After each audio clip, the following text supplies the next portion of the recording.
Mounjaro, o nome comercial da tirzepatida, é um medicamento que ele atua aumentando a secreção de insulina pelo corpo. Porém, ele é mais potente que o Ozempic, provocando maior redução do apetite e perda de peso. O Ozempic, que é o nome comercial da semaglutida, é um fármaco que foi inicialmente usado no tratamento da diabetes tipo 2.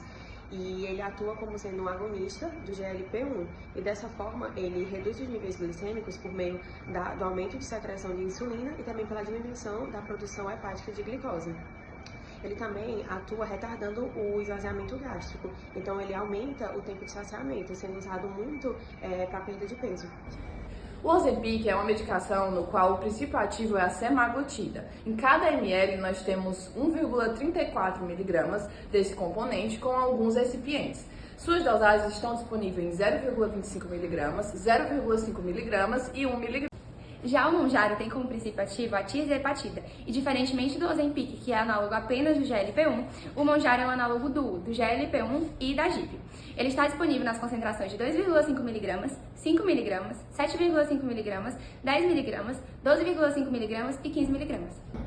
Você sabe como funciona o mecanismo de ação do Ozempic no nosso corpo?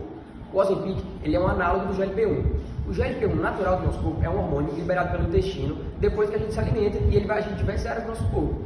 Então o Ozempic ele vai agir nessas diversas áreas depois que a gente toma ele. Uma dessas áreas é nas vias anorexígenas do nosso hipotálamo. Então ele vai fazer a gente ter menos fome durante o dia e assim a gente se alimentando menos. Outro local também é no mesolímbico, no nosso sistema nervoso central, onde a gente vai ficar com uma saciedade maior depois de se alimentar com menos alimento.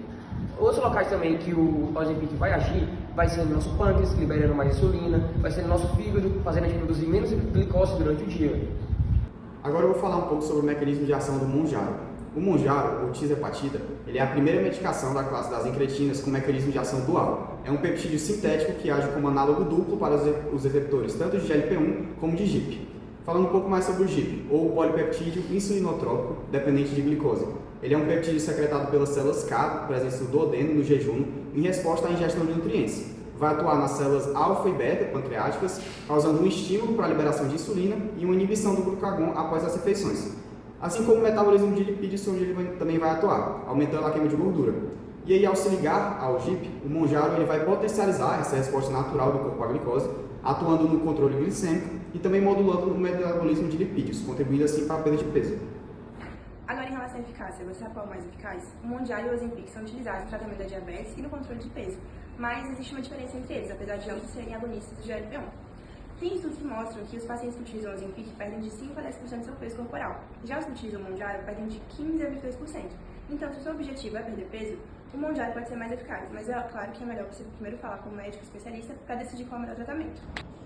Apesar dos benefícios do Ozempic e do Mounjaro, é preciso estar ciente dos efeitos colaterais, como náusea, que é o principal efeito colateral relacionado ao uso desse medicamento, além de vômitos, principalmente no início do tratamento, além de outros sintomas mais abrangentes, como por exemplo dor abdominal, fadiga, dor de cabeça e constipação. Além disso, devido à perda de apetite relacionada ao uso do medicamento, muitos pacientes ingerem pouca proteína. Então, essa baixa quantidade de proteína pode gerar uma perda de massa muscular, que é muito deletério para o paciente, principalmente se já for um paciente mais idoso. Além dos efeitos colaterais ocasionados por essas medicações, também é possível ter algumas complicações. Uma das principais delas é a pancreatite aguda, ocasionada pelo uso excessivo do pâncreas. Além disso, pode-se ter insuficiência renal aguda, ocasionada pela exacerbada desidratação, e a diminuição da motilidade intestinal pode ocasionar ilho paralítico. Falando um pouco da acessibilidade do Ozempic e do Mounjaro, começando pelo Mounjaro, vale ressaltar que ele é conhecido como o Ozempic dos ricos, né? Por quê? Porque não é custeado aqui no Brasil, ele não é vendido aqui no Brasil e nos Estados Unidos o valor dele é em torno de $1.000. Então, para a gente do Brasil conseguir esse medicamento, a gente tem que solicitar lá dos Estados Unidos para trazer para cá. E ele não é um medicamento obrigatoriamente cedido pelo SUS. Ele só vai ser fornecido se o paciente entrar na justiça e solicitar o medicamento através de relatório alegando que ele tem diabetes mellitus tipo 2 e que esse medicamento é indispensável para ele. O Ozempic, por sua vez, ele possui um preço médio no Brasil de R$ 1.000 a R$ 1.300. E ele não é fornecido pelo SUS, mas pode ser se o relatório médico alegar que o paciente necessita desse medicamento e possui indisponibilidade do custeio.